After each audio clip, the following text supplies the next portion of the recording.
So in this video, we're going to talk about resistance. So electrical resistance, and that's the reason why light bulbs light up, at least incandescent bulbs.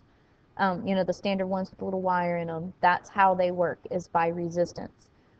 Just talking about what the word resistance means to kind of think about what this might mean for electricity.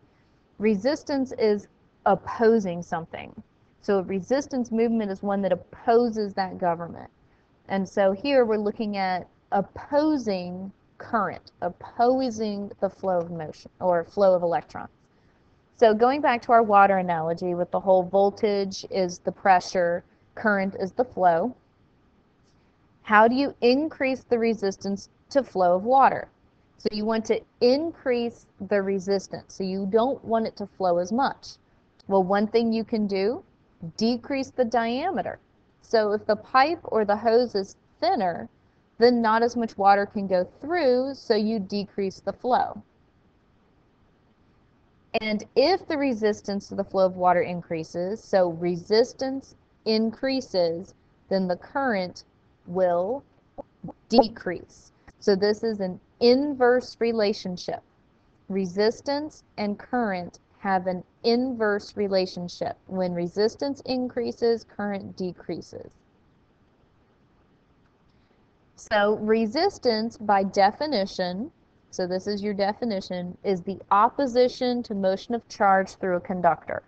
So it's opposing the motion of charge, so opposing flow of charge. Different factors can affect resistance. One is the kind of metal, so the conductivity of the metal. We talked about copper being a very, very good conductor, gold being the best. So copper has a little bit more resistance than gold does. Since gold allows more flow, it has less resistance. That's what we mean by type of metal. The other one is the length of wire. So the longer the wire is, the greater the resistance is. So think about going to class, right? If you have to go down a longer hallway to go from one class to another, it might take you a little bit longer to get through there because you have to go through all of the people in that hallway. So the longer the hall, the longer it takes to go through, more resistance. The thickness of the wire. So the thicker the wire is, the less resistance it has.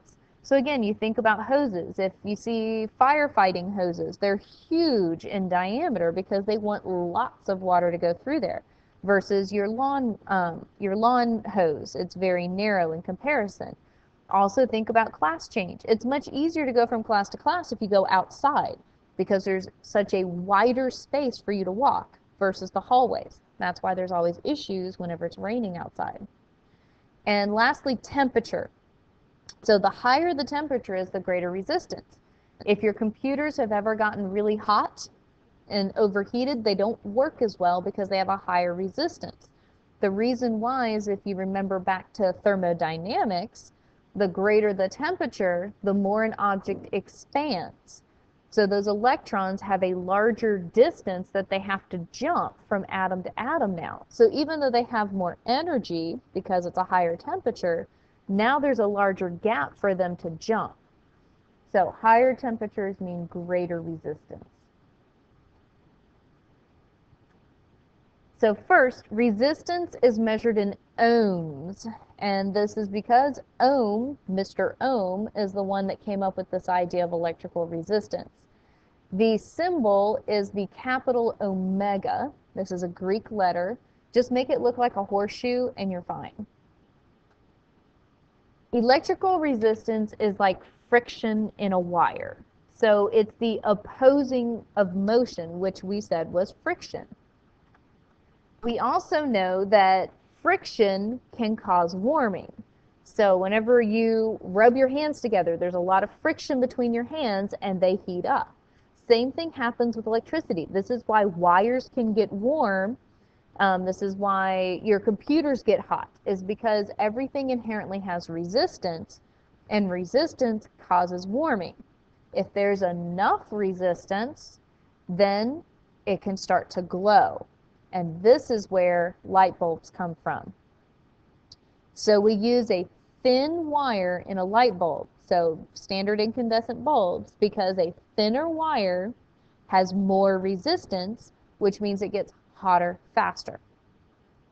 So thin wire, high resistance, lots of light. So resistors, we're going to be playing with these a lot during current electricity. So wires have a relatively low resistance, and it's not until you get really long wires that this becomes a problem, but it is a problem. But resistors, which are these very colorful looking little things, they're very small. They're like maybe a quarter of an inch wide, the ones that we're going to use. They're actually designed with a specific material inside to have a specific resistance. And so they are designed to reduce the current by a certain amount. So this one would have a specific amount that it would reduce the current. This one has a different specific amount it would reduce the current. Potentiometers are variable resistors. So these are ones you can turn up and turn down the resistance. And that's your dimmer switches, that's your speed on a fan, and that's the volume adjustments. So volume comes because of current going to the speaker. So the more current there is, the more the speaker pumps, the higher the volume. So you have to reduce the current to reduce the volume. So you need a variable resistor. And lastly, we were talking about, like in static electricity, about wet air versus dry air, wet skin versus dry skin, wet wood versus dry wood, things like that. And so here you can actually see the difference in resistance. So dry skin has a resistance on average of about 500,000 ohms. So that's our measurement of resistance. Wet skin drops from 500,000 down to only 100. This is why the classic example of killing someone in the bathtub works, because wet skin has a much lower resistance, which means it can pump more current. More current, more damage to the body. This is why people wear rubber soles, is because rubber is an insulator, so rubber soles on shoes can resist the current or the voltage that's coming out of the wall.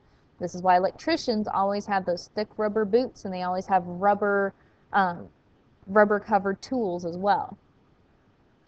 But you have to make sure that you're very careful around electricity in a bathtub, in a bathroom, in the kitchen, anywhere where there's a water source. You need to be very careful, because water reduces your resistance, which means it can increase the current going through you.